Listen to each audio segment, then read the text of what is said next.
अपने सपनों का पीछा करने से कुछ भी आपको रोक नहीं सकता, अगर आप इसके लिए भावुक हैं। आपकी उम्र भी नहीं। वास्तव में यह उदाहरण अयान चावला, जो एशियन फॉक्स डेवलपमेंट के फाउंडर और सीईओ हैं, उन पर सटीक बैठता है।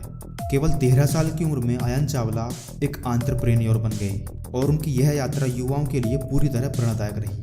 1997 में पैदा हुए अयान चावला 8 साल की उम्र में ही टेक्नोलॉजी के जादू से परिचित हुए, जब उनका नया कंप्यूटर आया। बचपन में अयान चावला अपनी ही उम्र के अन्य बच्चों की तरह नहीं था। जब उसके दोस्त खेलने के लिए खिलौने का इस्तेमाल किया करते थे, तब वह अपने कंप्यूटर में नई नई चीज़ें खोजा करता था। और कुछ वर्षों बाद उन्होंने फिल्म और वीडियो बनाने के लिए उस पीसी का इस्तेमाल किया, जिसके बाद उसकी जिज्ञासा इसके साथ और अधिक गहराई से बढ़ी और वह प्रोग्रामिंग लैंग्वेज और इंटरनेट के बारे में जानने के लिए और उत्सुक होने लगा।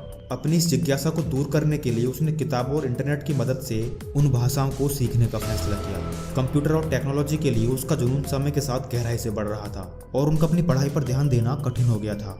वह हमेशा शिक्षा के महत्व को जानते थे, लेकिन वह किसी भी कीमत पर अपने उस सपने को छोड़ने के लिए तैयार नहीं थे, जो उन्होंने अपनी इस छोटी सी उम्र में ही देख लिया था। इसलिए उन्होंने 9th स्टैंडर्ड के बाद ही अपनी पढ़ाई छोड़ने का कठिन फैसला लिया और सामाजिक नियमों से निपटने के लिए राष्ट्रीय शिक्षा संस्थान के लिए स्वयं को नामांकित करने के लिए चुना। प्रोग्रामिंग और कोडिंग के बारे में सारी जानकारी प्राप्त करने के बाद उन्होंने मात्र 13 वर्ष की उम्र में ही वेबसाइट, एप्लीकेशन और सॉफ्टवेयर कोडिंग शुरू किया। यह इंटरनेट का युग था और लोग सामाजिक रूप से कनेक्ट होने के लिए बहुत ज़्यादा उत्सुक थे, और इसी बात को ध्यान में रखते हुए अयान ने लोगों के लिए इंटरनेट एक सामाजिक उपयोगिता बना दी, जो विश्व स्तर पर एक दूसरे से जुड़ना चाहते थे। और 7 मार्च 2011 में उन्होंने इसे नाम दिया ग्रुप ऑफ बडीज, जिसके बाद उन्होंने अपनी पहली आईटी कंपनी की स्थापना की, जो एशियन फॉक्स डेवलपमेंट के नाम से जानी जाती है।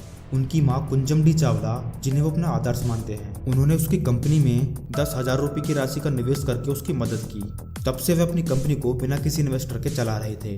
2 साल बाद 15 मई 2013 को उन्होंने वेब सॉल्यूशन के लिए एक और कंपनी की स्थापना की, जिसका नाम उन्होंने ग्लोबल वेब माउंट रखा। और जुलाई 2013 में उन्होंने मीडिया और मार्केटिंग सर्विस के लिए एक और कंपनी की स्थापना की, जिसे उन्होंने नाम दिया माइंड इन एडवर्टाइजिंग। 18 साल की उम्र में उसकी कंपनी एशियन फॉक्स डेवलपमेंट ने 5 साल पूरे किए और उस समय दुनिया भर से 1 लाख से अधिक उनके ग्राहक बने थे। उन्होंने इंडिया से यूएस, यूके, हांगकांग और तुर्की में भी अपने व्यापार का विस्तार तेजी से किया। और कमाल की बात यह है कि उनके अधिकतर कर्मचारी उनसे उनमें काफ़ी बड़े थे, जो सभी के लिए आश्चर्यजनक थी। अयान कहते हैं कि कई बार मेरे ग्राहक मेरे सेल्समैन को गंभीरता से लेते थे, लेकिन मुझे नहीं। शुरुआती दिनों के लिए मेरे लिए यह बहुत मुश्किल था, क्योंकि मैं उस समय बहुत छोटा था, लेकिन फिर धीरे धीरे उन्होंने मेरी क्षमताओं में विश्वास करना शुरू कर दिया। उसकी इन उपलब्धियों द्वारा प्राइम मिनिस्टर ऑफिस से उसे एक प्रशंसा पत्र मिला और उन्हें young entrepreneur of the year से 2 बार सम्मानित भी किया गया। अयान चावला की इस जर्नी का एक आदर्श कारण है कि क्यों हमें हमेशा अपने जुनून की ओर काम करना चाहिए और उसमें खुद को एक्सीलेंट बनाना चाहिए। आज अयान एक ऐसा उदाहरण बन गया है जो यह दर्शाता है कि जो काम हम पसंद करते हैं, अगर उसी काम को हम अपने जी जान से पूरा करें तो दुनिया की कोई भी ताकत हमें सफल होने से नहीं रोक सकती। संपूर्ण ईवी सैल्यूट करता है हर उन सामाजिक उद्यमियों को जिनका उद्देश्य सिर्फ अपने लिए व्यापार करना नहीं, बल्कि अपने व्यापार की मदद से पूरे समाज में सामाजिक बदलाव लाना है। जय हिंद।